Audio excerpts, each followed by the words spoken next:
नमस्कार। आज हम लोग बात करेंगे liberal theory of the state के बारे में।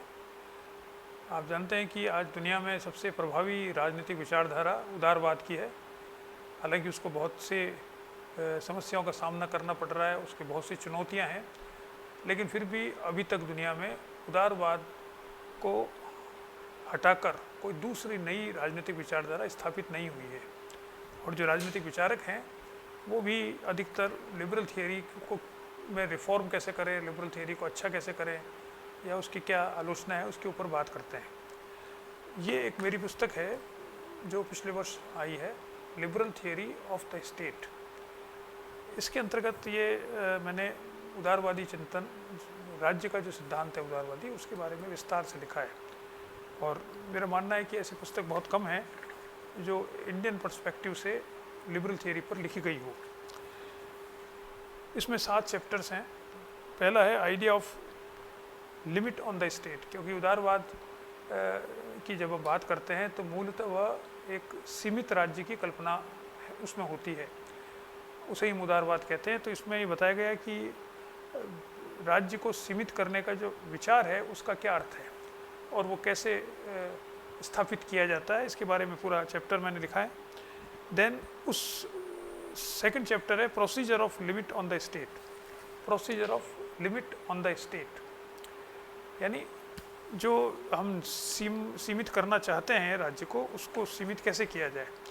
मेरा मानना है कि सीमित करने का एक सबसे महत्वपूर्ण तरीका है, वो है प्रजातंत्र। यानी प्रजातंत्र के माध्यम से राज्य की शक्तियों को सीमित किया जा सकता है। तो इसमें मैंने आज जो प्रजातंत्र है उस प्रजातंत्र के बारे में काफ़ी कुछ लिखा गया है, वो इसमें बताने का प्रयास किया है कि प्रजातंत्र की स्थिति क्या है, प्रजातंत्र में तनाव क्या क्या आ रहे हैं, प्रजातंत्र की रिप्रेजेंटेशन की क्या समस्या है, डेलिबरेटिव डेमोक्रेसी क्या होती है, कॉन्स्टिट्यूशनल डेमोक्रेसी किसे कहते हैं, वगैरह वगैरह। तो काफ़ी विस्तार से प्रजातंत्र की समस्याओं के बारे में बताया गया है। तीसरा चैप्टर इसमें है, वो दिया गया चैलेंजेस टू द स्टेट, यानी राज्य को क्या क्या हम चुनौतियों का सामना करना पड़ रहा है। सबसे बड़ी चुनौती राज्य के सामने आती है कि व्यक्ति के जो स्वतंत्रता है उस स्वतंत्रता को कितना सीमित किया जाए। ये राज्य की सबसे बड़ी चुनौती होती है, क्योंकि व्यक्ति स्वतंत्र भी रहना चाहता है और व्यक्ति सिक्योरिटी भी चाहता है, सुरक्षा भी चाहता है। तो इन दोनों में तालमेल कैसे बैठाया जाए, इसके ऊपर मैंने काफ़ी विस्तार से जो पश्चिमी विचारक हैं जिन्होंने इसके बारे में अपने विचार दिए हैं, जॉन लॉक से लेकर टी.एच. ग्रीन और दूसरे विचारक हैं उनके बारे में, अरिस्टो वगैरह, उन सब के बारे में मैंने इसमें विस्तार से बताने का प्रयास किया है।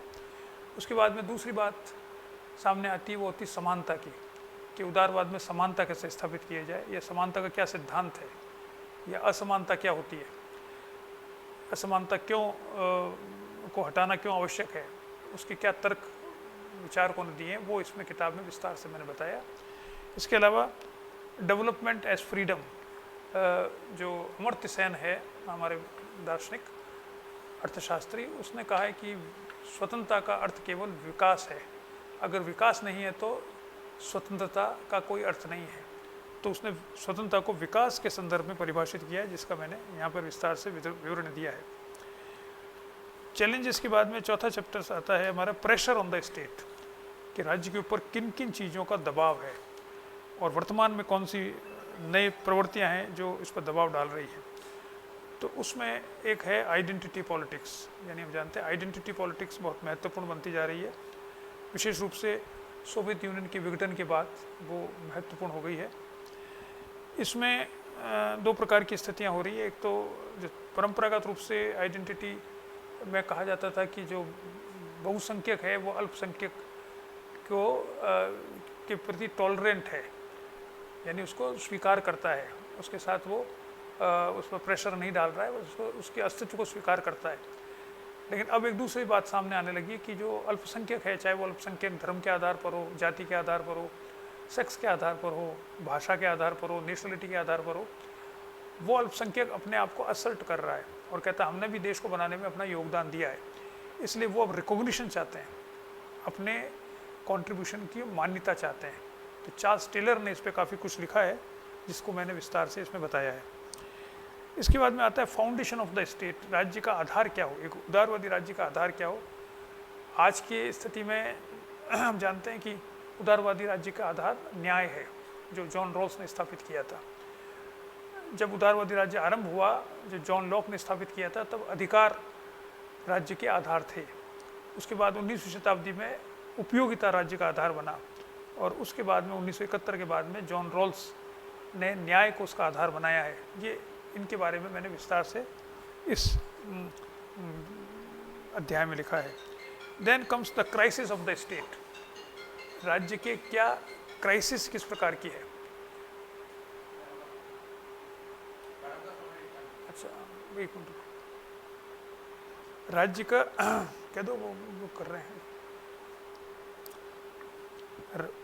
Crisis of the state, crisis of the state के अंतर्गत हम देखते हैं कि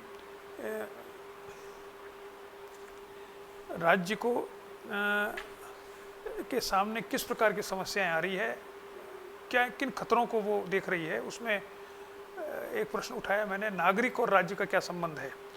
तो नागरिकता और राज्य का क्या संबंध है, राष्ट्रवाद कैसे एक खतरा उत्पन्न हो रहा है राज्य के प्रति, राज्य को परिभाषित कैसे करेंगे, धर्म जो है वो राज्य को कैसे प्रभावित कर रहा है वगैरह। और अंत में सातवां है a theory of the state.